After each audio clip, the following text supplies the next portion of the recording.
व्यंग्य यात्रा के पटल पर मैं अपना एक व्यंग्य प्रस्तुत करना चाहता हूँ। मैं हूँ डॉक्टर रवि शर्मा मधुक, दिल्ली से, और मेरे इस व्यंग्य का शीर्षक है बुरी नज़र वाले। मेरे पड़ोस में एक मियाँ जी रहते हैं। एक दिन शाम को वे मिठाई हाथ में लेकर हमारे घर पहुंचे और बोले, अमा बरखुरदार, मुंह मीठा करो। मैंने पूछा, क्या खुशखबरी है मियाँ जी? पान चबाते हुए मियाँ जी ने फरमाया, अमा हमने एक टेम्पो खरीदा है, सोचा कुछ काम धंधा बढ़ जाएगा। मैंने उन्हें मुबारकबाद देकर औपचारिकतावश पूछ लिया, हमारे लायक कोई सेवा हो तो बताइएगा। मियाँ जी शायद यही वाक्य सुनने के इंतजार में थे। बोले, अरे सेवा की तुमने खूब कही, अमा बरखुरदार, तुम ठहरे बहुत बड़े लेखक और साहित्यकार, इसलिए तुम ही मेरी कुछ मदद कर सकते हो। मैं चकराया। मैंने अपनी जिज्ञासा व्यक्त की, हाँ मियाँ जी फरमाइए, मुझे क्या करना है? अरे करना वरना कुछ नहीं है, बात यह है कि टेम्पो के पीछे मैं एक जुमला लिखना चाहता हूँ जो एकदम अलग हो। तुमने पढ़ा होगा कि अक्सर टेम्पो और ट्रक के पीछे लिखा होता है, बुरी नजर वाले तेरा मुंह काला। मैं इसी जुमले को कुछ नए अंदाज में लिखवाना चाहता हूँ, और यह काम तुमसे बढ़िया कोई नहीं कर सकता। मियाँ जी की यह बात सुनकर मैं असमंजस में पड़ गया। न हाँ कहते बना, न मना करते बना। मेरी स्थिति देखकर मियाँ जी समझ गए। बोले, तुम्हें कुछ परेशानी है तो रहने दो, मैं खान साहब से पूछ लूंगा। मुझे इस वाक्य के आखिरी हिस्से में सरासर अपनी तौहीन महसूस हुई। मुझे लगा कि मियाँ जी मेरी क्षमता पर प्रश्न चिन्ह लगा रहे हैं। मैं झट से बोल पड़ा, अरे नहीं नहीं, परेशानी किस बात की, मैं 2-4 दिन में आपको बता दूंगा। मियाँ जी अच्छा कहकर चले गए और मैंने इस काम को चुनौती की तरह स्वीकार कर लिया। अब मैंने ट्रक और टेम्पो के पीछे लिखे वाक्यों को ध्यान से पढ़ना शुरू किया। कुछ नया लिखने के लिए पहले पुरानी चीजों को टटोलना पड़ता है। मेरी नजरें करमचंद जासूस की नजरें हो गई। मैंने गाजर भी खानी शुरू कर दी, बाजार से एक लेंस भी खरीद लिया। कई वाक्य पढ़ने को मिले, मगर मेरी संतुष्टि ना हुई। तहकीकात की तह तक जाने के लिए मैं एक दिन ट्रक टेम्पो स्टैंड पर ही चला गया। वहां एक से एक वाक्य पढ़ने को मिले। किसी ने लिखा था, बुरी नजर वाले तेरे लिए तोहफा, और एक जूते का निशान बना रखा था। किसी ने लिखा था, बुरी नजर वाले तेरे बच्चे जिए, बड़े होके तेरा खून पिए। एक ट्रक के पीछे लिखा था, बुरी नजर वाले तेरे बच्चे बने शराबी। एक ने तो आक्रोश में भरकर मर्यादा ही भुला दी। उसने लिखा, बुरी नजर वाले तू कुत्ते का साला, तेरा मुंह काला। इन्हीं मौलिक वाक्यों के बीच एक ट्रक वाले की उदारता भी दिखाई दी। उसने लिखा, बुरी नजर वाले जा तेरा भी भला हो। एक टेम्पो वाला शायद किसी पंजाबी कवि का पड़ोसी था।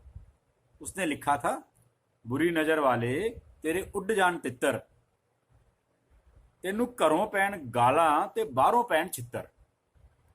इसका अर्थ है, बुरी नजर वाले तेरे तीतर उड़ जाएं, तुझे घर में गालियां पड़े और बाहर छितर अर्थात जूते पड़े। मुझे पहली बार ये पता चला कि मौलिकता, सृजनात्मकता केवल साहित्यकारों या कलाकारों की दासी नहीं है। ट्रक टेम्पो वाले भी सर्जक हो सकते हैं। इन्हीं वाक्यों को पढ़ते पढ़ते मेरे दिमाग में ये सवाल जागा कि आखिर ये बुरी नजर वाला है कौन, जिसने इतने मौलिक वाक्यों की रचना करवाई। तभी मेरे भीतर का पत्रकार जाग उठा। मुझे चाय पीते एक सरदार जी दिखाई दिए, जो मालिक और ड्राइवर का मिला जुला रूप दिखाई दे रहे थे। मैंने तुरंत सवाल दाग दिया, जैसे शिकार देखकर शेर झपटता है, ज्ञानी जी, ये बुरी नजर वाला कौन है जिसे आप सबने अपने ट्रक टेम्पो के पीछे याद किया है? सरदार जी ने मुझे ऊपर से नीचे तक देखा, आंखों ही आंखों में मुझे तोला, मेरे झोले और पजामे को देखकर मुस्कुराए। चाय का प्याला मेज पर रखकर वे दार्शनिक की मुद्रा में आ गए। मैं ध्यान से उनके चेहरे को पढ़ रहा था। उन्होंने गंभीर होकर टूटी फूटी हिंदी में कहा, भाई मेरे ख्याल विच बुरी नजर वाला था कोई भी हो सकता है, जैसे ट्रैफिक पुलिस वाला जो कोई ना कोई कमी ढूंढ कर चलान की धमकी देता है और पैसे ले लेंदा है, या मेरा पड़ोसी ट्रक वाला जो मेरी गड्डी नू देख के कहता है कि आपकी गड्डी तो बहुत चंगी चल रही है, या मेरा मकान मालिक जो हर महीने किराया बढ़ाउंदे चक्कर च रहता है। मतलब है कि बुरी नज़र वाला था कोई भी हो सकता है। मैंने अपना काम आसान करने की कोशिश में उनसे पूछा, सरदार जी, क्या आप इस बुरी नज़र वाले के लिए कोई नया जुमला बता सकते हैं? शायद सरदार जी मेरा मकसद भांप गए। वे तुरंत बोले, मैं क्यों बतावा, वो था मैं अपने नए ट्रक के पीछे लिखवाऊंगा।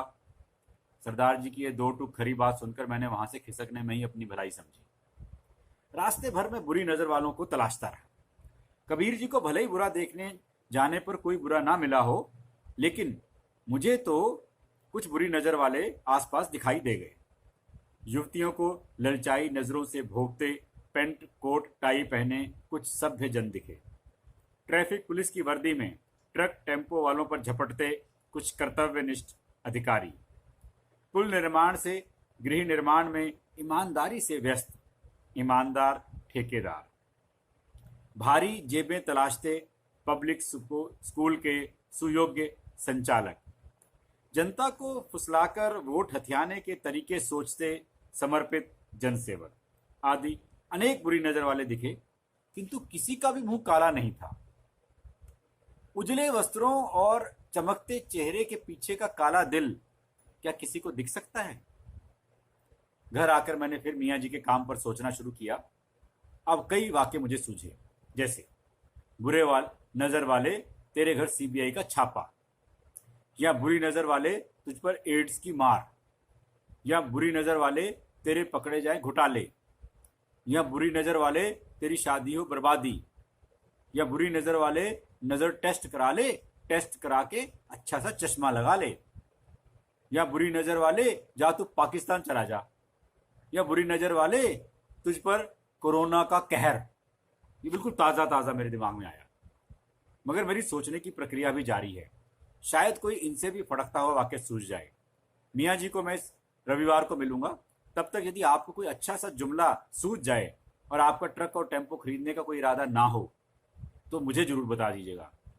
और अगर कहीं ऊपर वाले वाक्यों में से कोई वाक्य आप अपने ट्रक टेम्पो के पीछे लिखवाना चाहें तो मुझसे अनुमति जरूर ले लेना और मेरी रॉयल्टी भी भिजवा देना। आखिर इन वाक्यों पर मेरा कॉपीराइट जो है। जी धन्यवाद, नमस्कार।